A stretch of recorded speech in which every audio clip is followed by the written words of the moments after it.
Il avait 80 ans et il nous a quittés hier. Il s'appelait Neal Adams et il fait partie de ce qu'on appelle les légendes du comics. C'est un dessinateur hors pair, un dessinateur talentueux, génial et surtout révolutionnaire. Puisque sur les dessins que vous voyez à l'image en ce moment, les premières pages qu'il a réalisées sur la série X-Men avec cette couverture iconique X-Men 59, nous sommes en 1969 et les X-Men à l'époque, évidemment créés au début des années 60 par Stan Lee et Jack Kirby, ont eu une succession de dessinateurs, certes talentueux et évidemment géniaux comme Jack Kirby et puis plein d'autres dessinateurs à la suite.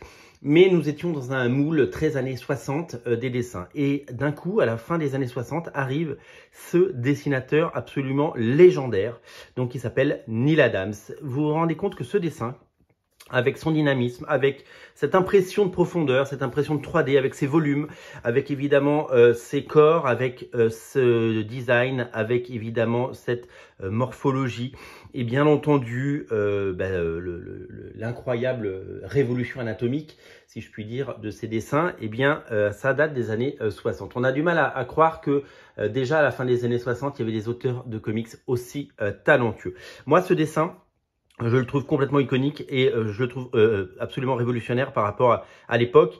Et je trouve que c'est vraiment ce qui caractérise Neal Adams. Nous allons pouvoir regarder quelques autres pages où des poses comme ça qui n'existaient pas avant dans les comics, des plans qu'il a créés ou des plans qu'il a mis en scène dans la bande dessinée moderne, dans les comics. C'est vraiment quelque chose de nouveau pour l'époque et je dois dire que il n'a fait que nous étonner et on se rend pas compte vraiment, hein, moi j'étais pas né évidemment à l'époque, ce génie nous a absolument fasciné avec ses dessins, on a l'impression que ça sort des cases, on a l'impression que c'est complètement nouveau et il a vraiment apporté quelque chose. Alors ce qu'il faut savoir, c'est qu'à l'époque, les X-Men sont sur la sellette puisque Marvel a décidé, suite aux ventes catastrophiques des X-Men, de ne pas d'arrêter la série. Mais entre temps, il y a Roy Thomas et Neil Gaiman, Neal Adams, pardon, qui arrivent aux manettes de ce titre et ils commencent à faire quelques épisodes. Mais la décision est déjà prise. La décision, regardez ça, comme c'est chouette. La décision est déjà prise d'arrêter la série. Donc la série commence à être publiée. Et puis ils disent bon faites ce que vous voulez. De toute façon, on l'arrête. Et puis, comme à l'époque, il n'y avait pas de suivi informatique et il n'y avait pas de remontée des ventes hyper rapide, eh bien, au moment où ils ont décidé d'arrêter, puisqu'il a fait quelques épisodes des X-Men avant de partir sur d'autres séries, Neal Adams, eh bien, ils se sont rendus compte que le public avait adhéré à ce style, adhéré à cette modernité. Regardez comme c'est chouette, ces grandes pages. Enfin, je ne sais pas si vous vous rendez compte, on est plus de 10 ans avant John Byrne. Les John Byrne les X-Men de John Byrne, c'est 10 ans après. On est déjà dans quelque chose qui sort des cases, on est déjà dans quelque chose un storytelling débridé, on est déjà dans ces anatomies incroyables, on est déjà dans ces mises en page dantesques. Et ben c'est plus de 10 ans avant les X-Men de John Byrne. Rendez-vous compte, c'est absolument merveilleux. Regardez son magnéto, regardez ses plans, regardez ses cases, regardez ce découpage. C'est tout simplement exceptionnel. Voilà, Neal Adams, il a vraiment révolutionné quelque chose. Et donc, je termine mon histoire.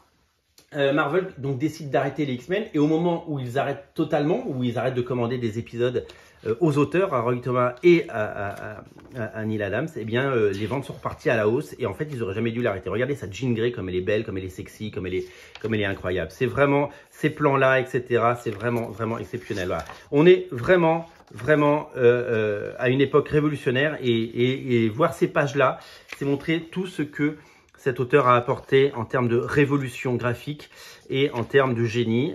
C'est quelqu'un qui a très largement influencé toute une génération, même plusieurs générations d'artistes, puisque je pense que sans Neal Adams, il n'y a pas de John Byrne. Sans Neal Adams, il n'y a pas de Jim Lee. Il n'y a pas de Arthur Adams. Il n'y a pas de J. Scott Campbell. Tous ces auteurs qui sont allés puiser dans ce génie et ce talent. Voilà. C'est un grand nom. C'est quelqu'un qui a eu une carrière incroyable, qui s'est battu toute sa vie pour faire reconnaître le droit d'auteur, puisqu'il n'a jamais touché un seul dollar sur les magnifiques pages. Regardez son avoc, regardez la beauté du trait, regardez l'élégance, regardez, c'est tout simplement génial. Et c'est vraiment un dessinateur révolutionnaire. qu'il faut découvrir. Voilà, et on ne mesure pas à quel point cet artiste génial, cette personne a révolutionné le monde des comics. Voilà, ça c'est du Sal Buscema, c'est un peu différent. Il y a évidemment des dessinateurs filés. Il faut vraiment se rendre compte qu'avant, moi je me souviens de ces épisodes que je disais, je crois que c'était dans Nova. Qu'est-ce que j'avais adoré, est-ce que c'était dans Speedé? C'était dans Speedé. Là, au dessin, c'est Don Heck, vous voyez. Alors Don Heck, c'est très classique, vous voyez, c'est très rond, c'est très classique. Don Heck, je me souviens de ces épisodes, j'avais absolument adoré les découvrir. C'est quand le Havok découvre ses pouvoirs avec le pharaon. Je me souviens de ces backups qu'on découvrait sur les origines de chaque personnage.